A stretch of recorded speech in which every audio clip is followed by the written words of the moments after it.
Oke, halo semuanya. Jumpa lagi kita. Semoga semuanya tetap sehat, tetap bahagia, dan tetap menjadi pribadi yang terbaik. Kali ini kita akan membahas mengenai salah satu metode coaching.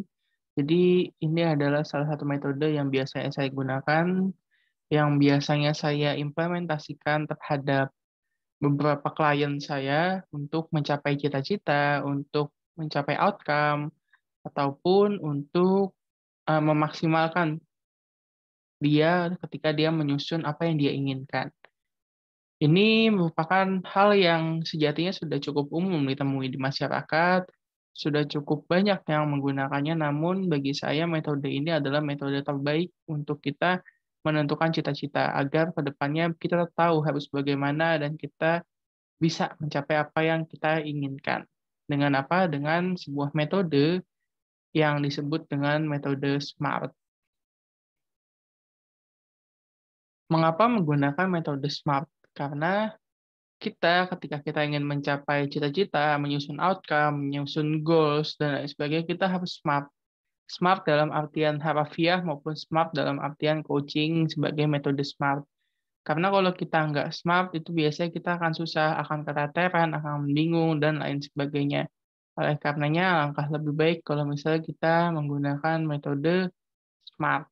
Nah, untuk metode SMART sendiri, ini merupakan metode dalam dunia coaching seperti yang saya sampaikan tadi. Oleh karenanya, saya akan memulai dari kenapa sih kita harus menyusun goals? Kenapa kita harus menyusun cita-cita? Kenapa kita harus menyusun outcome? Karena manusia punya kepribadian yang cukup unik menurut saya. Kita mau semua hal, kita ingin menjadi semua benda, tapi kita harus bisa menentukan apa yang sebenarnya kita inginkan, apa yang sebenarnya menjadi tujuan utama kita, baik dalam waktu dekat, jangka lebih panjang, maupun ke depannya bagaimana. Ini disebut dengan goals atau cita-cita. Orang umum menyebutnya cita-cita, beberapa orang menyebutnya goals, ada juga yang menyebutnya dengan outcome. Ini bisa disusun misalnya per 1 minggu, kemudian ada yang goals 1 bulan, ada yang 1 tahun, dan lain sebagainya. Kita bisa mempunyai beberapa, tapi tujuannya apa? Tujuannya kita menyusun, dia kita tempatkan satu persatu, itu untuk memudahkan kita mentarget hidup kita, memudahkan kita dalam menjalani hari-hari kita. Yang akan kita bahas di sini adalah metode SMART, yaitu spesifik. Yang S pertama itu spesifik. Maksudnya bagaimana kok ada kata-kata spesifik? Nah, ketika kawan-kawan ingin menyusun outcome, ketika kawan-kawan ingin menyusun cita-cita, kata kunci pertama yang harus teman-teman penuhi adalah S atau spesifik. Jadi buatlah cita-cita yang ingin dicapai, buatlah outcome yang ingin dicapai, buatlah goals yang ingin dicapai itu sespesifik mungkin. Contoh, saya mau punya mobil 2 pintu. Terus tiba-tiba yang datang pick up. Ya nggak salah karena teman-teman tidak spesifik. Saya mau nikah di umur 25.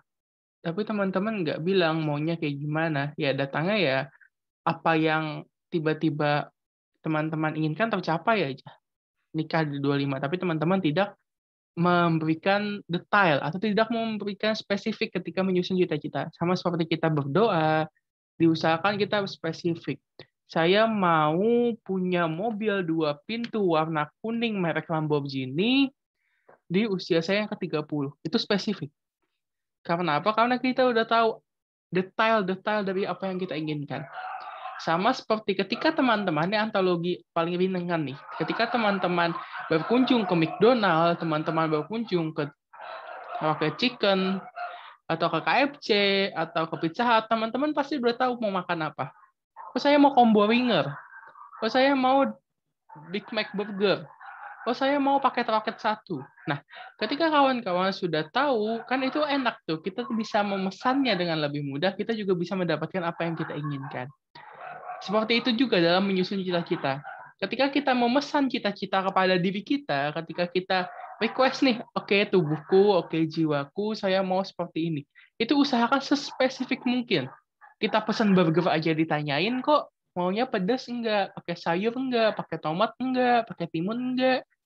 itu kan ditanyain detail. Ya itu juga yang berlaku dalam cita-cita. Wong kita makan burger aja kita sedetail itu, masa tentang cita-cita kita, tentang outcome kita, tentang goals kita nggak sedetail itu. Oleh karena itu, usahakan untuk poin pertama, buat sedetail mungkin. Kalaupun tidak tahu detailnya bagaimana, cari tahu sedetail mungkin apa yang kamu bisa ketahui, itu yang kamu harus tulis. Saya selalu menyarankan untuk sambil nonton itu bawa notes untuk apa? Untuk nulis. Ketika saya membahas SMART ya teman-teman udah mulai nulis tuh spesifik saya maunya apa outcome-nya. Kita mulai dari outcome 1 bulan ke depan aja. Teman-teman 1 bulan ke depan mau apa aja silahkan ditulis detail ya. Itu yang pertama. S yaitu SMART.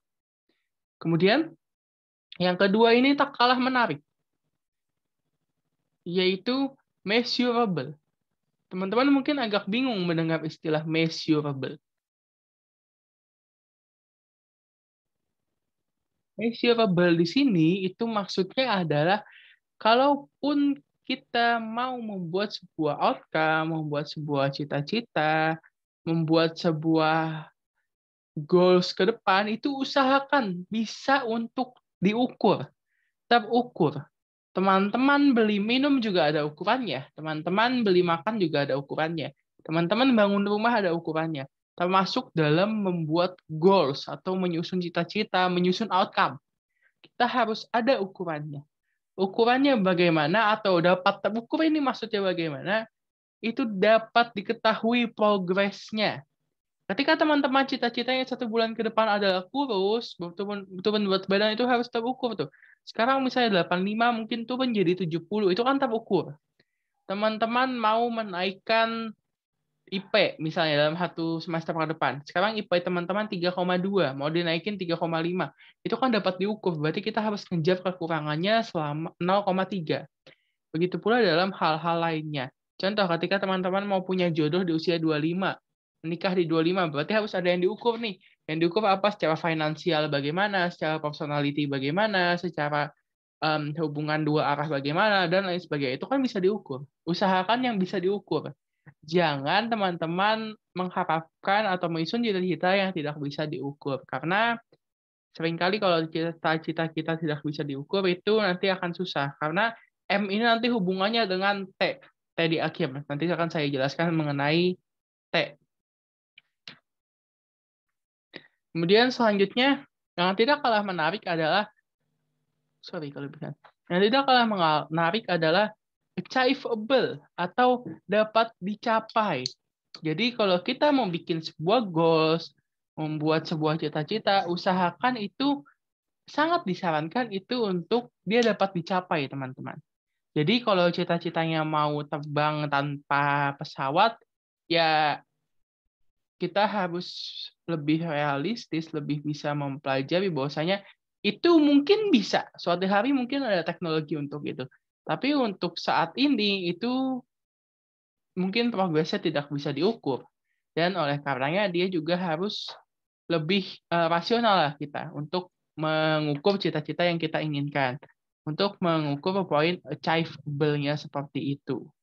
Nah, selanjutnya yang tak kalah menarik juga setelah achievable, teman-teman harus tahu apakah cita-cita atau outcome-nya bisa dicapai atau tidak. Ini teman-teman juga harus memperhatikan bahwasanya ada relevan. Relevan di sini berhubungan atau menyangkut terhadap lingkungan teman-teman, keluarga teman-teman, pertemanan, kemudian juga menyangkut perihal bagaimana ekosistem, kemudian kearifan lokal, dan lain sebagainya. Karena ketika kita menyusun cita-cita, usahakan itu serelevan mungkin. Karena kalau sudah relevan, kita akan lebih mudah. Karena apa? Karena lingkungan juga mendukung. Karena kalau teman-teman tahu, dan saya rasa beberapa orang sudah tahu, ada pepatah mengatakan apabila kamu dekat dengan penjual parfum, ya kamu akan ketularan harum atau wangi parfum tersebut. Nah, oleh karenanya ketika kita menyusun cita-cita, ada 2 kemungkinan. Saya selalu berikan 2 kemungkinan ini. Yang pertama, kita lihat dulu dari lingkungan kita bagaimana, atau yang kedua, kita pindah cari lingkungan yang baru. Itu 2 kemungkinan yang harus dipilih salah satunya. Baru yang terakhir, seperti yang tadi saya bilang, ini berhubungan dengan measurable tadi atau dapat diukur, adalah T atau time bound, teman-teman. Jadi, apa yang teman-teman rencanakan, apa yang teman-teman cita-citakan, apa yang teman-teman sedang targetkan, apa goals yang diinginkan, usahakan dan wajib diusahakan untuk dia dapat berbatas waktu. Contoh, saya mau memperbaiki IP. Berarti saya batas waktunya sampai kapan? Sampai saya lulus kuliah semester 8 atau semester 7. Atau saya mau menikah di usia 25, berarti time bond-nya kapan? Di 25 tahun. Saya mau beli mobil 22 tahun, berarti time bond-nya kapan? Di 22 tahun.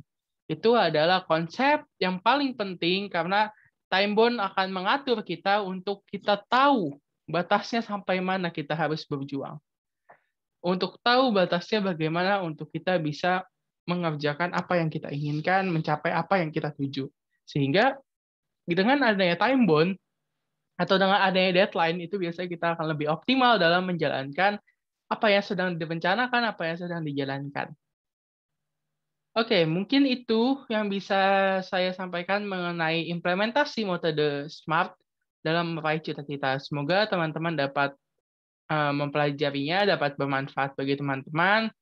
Kalau suka silahkan di-like, tolong juga di-subscribe bila teman-teman mau konten-konten selanjutnya dari saya. Terima kasih, semoga sehat selalu. Sampai jumpa dalam video-video lainnya.